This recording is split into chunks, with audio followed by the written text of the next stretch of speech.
Begin tonight with Congressman Jim Jordan, Republican of Ohio. Good to see you, sir. Vivek Ramaswamy running for governor in Ohio. Yeah. He says affordability is the #1 issue. No, I think it is an important issue, and where we are now compared to where we were under President Biden with the record inflation we had there, do we want it to get better? Of course, and President Trump's working on that. That's why we cut taxes. That was part of the big, beautiful bill. I think those things will have a real impact as we move, as we get a little further down the road. But compared to where we were under President Biden, certainly an improvement, certainly better off. Whether you look at the markets, whether you look at the interest rates, whatever you look at compared to where we were in the previous presidency, things are better. But I do think are Republicans being respectful enough of how the American people feel? Joe Biden was not, objectively.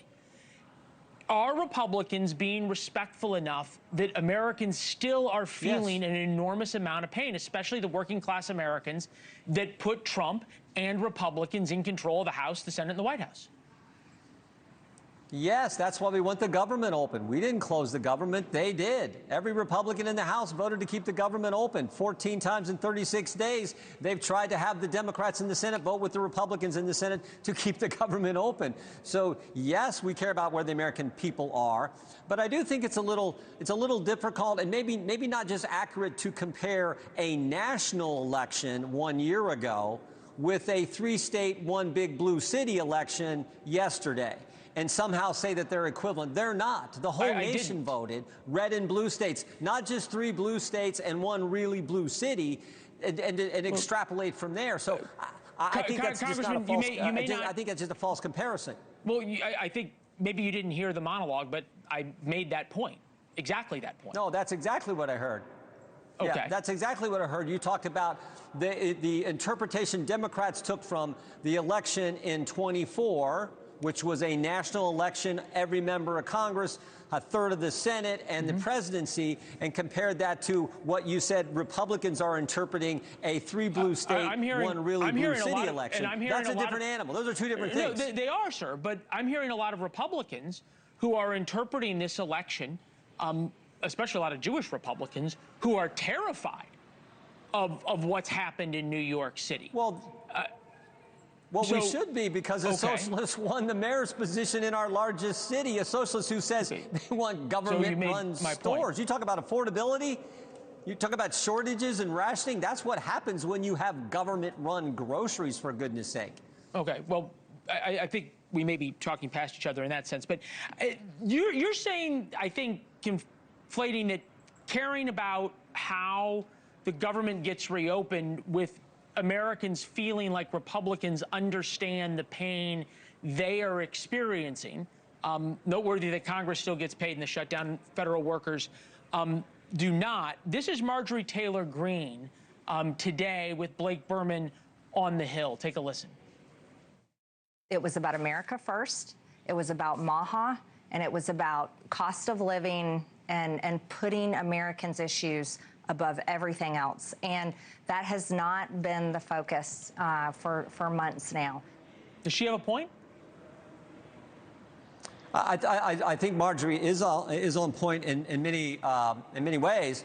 But I also think the election was about securing the border, which we've done. That was front and center in this election. I think this election was about common sense. You know, this idea that somehow the left, who thinks, you know, men talking about the can participate 2024 in women's election sports or and somehow that's fair. I'm talking about 2024. I'm talking about, because Marjorie's talking about what we have done this Congress. So I think we've been doing exactly what we said. Certainly the president has.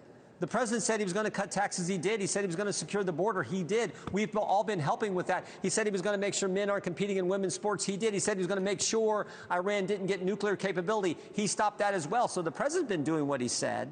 That's what we campaigned on. So I do think we're doing that. But to then say somehow yesterday impacts, I just don't get the direct comparison from what we were elected to do. Now, we are elected to focus on affordability, and I think we've done that with the things we put in the big, beautiful bill. And as I said, you're the one who talked about food stamps and affordability. The Democrats are the one who shut down the government and are jeopardizing the food stamps that you referenced. Respectfully, Congressman, it's the guy running for governor in your home state for the Republican Party who is saying our side needs to focus on affordability. The implicit statement in that is people are really worried about affordability. There's people in Ohio who are hurting who don't think Republicans have done enough.